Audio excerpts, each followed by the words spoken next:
Hi guys, welcome to a Farming Simulator 25 video looking at precision farming, and we're going to have a look at can you add precision farming to an existing save and some things to consider when you do. So this is one of my Let's Play saves on Zolonka. Got fields in various states. I haven't added precision farming yet, so we're going to add it in. We're going to go around the fields and see what happens. So we're going to quit out of the game, add precision farming in, and we're going to see what happens. So assuming that you're on PC doing this, I would recommend maybe taking a copy of your save beforehand, just in case if you're new to precision farming, you don't like it. But if you're not, I guess you're kind of stuck. You can always take it back out. Again, it's not the end of the world if you add it in and you don't like it. So we're going to go into the save game. I'm not a fan of this change. With the whole outdated update mods and stuff, but it's a whole different topic. Anyway, we're going to enable precision farming. We're going to start. Yes, ignore that. I'm working on updating some mods, and so it thinks they're outdated. They're not. Anyway, so we're enabling precision farming, and we're going to let the game load in. I'm going to buy all of the field info so that we can see the state that we start the game adding precision farming. So in we go. I'll tab over to our farm. And I guess first thing up here, if you go to the right, sorry, go to the left, or I guess all the way to the right, we get the precision farming menu.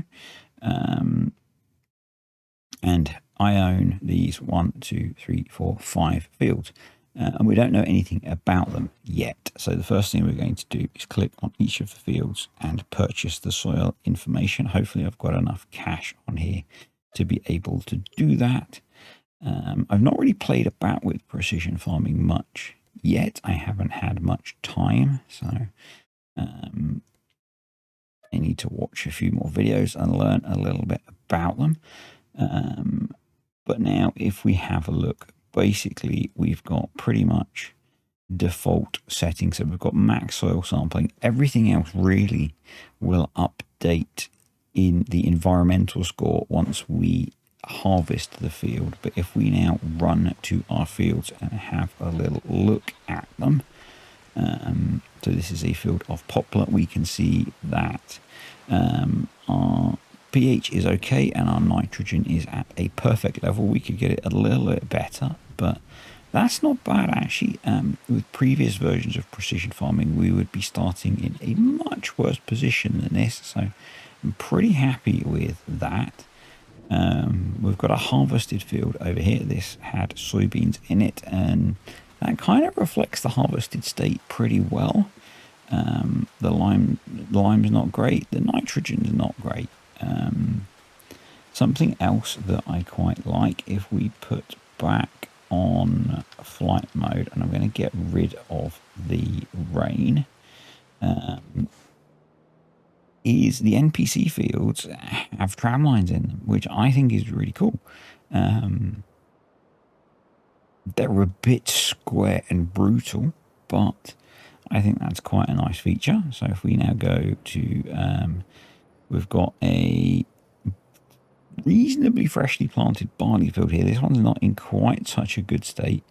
So we do need to sort the lime and the nitrogen on here. I don't remember what state I left this field in. But the grass field here is not too bad actually. It needs a little bit of lime, but the nitrogen is good. And I think it was pretty good before. And the same with this field. So yeah, you can pretty easily add precision farming into your save. Obviously you'll need to go around and do all your soil sampling and stuff. So if we save the game, I'm going to save the game, I'm going to quit out, I'm going to reload it, and then we're going to take precision farming out and see what happens. So in case you decide you don't like it. So saved, reloaded, we've still got precision farming in here. What I'm going to do now is quit. We're then going to take precision farming out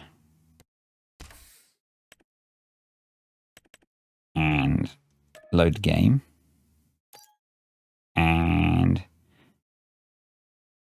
should be able to just keep playing. Now, you might end up losing some of the field state information that you had before, but if you decide precision farming is not for you, you've not broken your save game. You're going to have, lost some money and some things like that. But, the precision farming menu is gone. The tram lines are still there, obviously, because the crop has been destroyed that was there. But if we go into our fertilization states and stuff, the old fertilization states are there. So yeah, we're pretty good. We're pretty good. So that's how you add it in. Things to think about when you're going to add precision farming.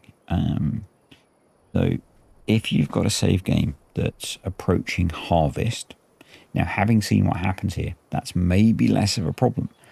But I would suggest that if you've got a well-developed save, you're approaching harvest time, do harvest, then add precision farming. Having seen how the pH and the nitrogen is, it's probably not as much of a problem, but it's probably worth waiting. And starting with a blanker slate. A save that's in the kind of state that mine's in, just throw it in and get going. The worst that's going to happen is you're going to have a bit of a hit on some things for a little while. You could, if you're really struggling, get a bit of a government grant to help you adapt to precision farming. And if you're on PC, just use the console commands to add a bit of cash in. If you're on console, throw in a government subsidy sign for a couple of days. Just help yourself out to get stuck into it if you want to.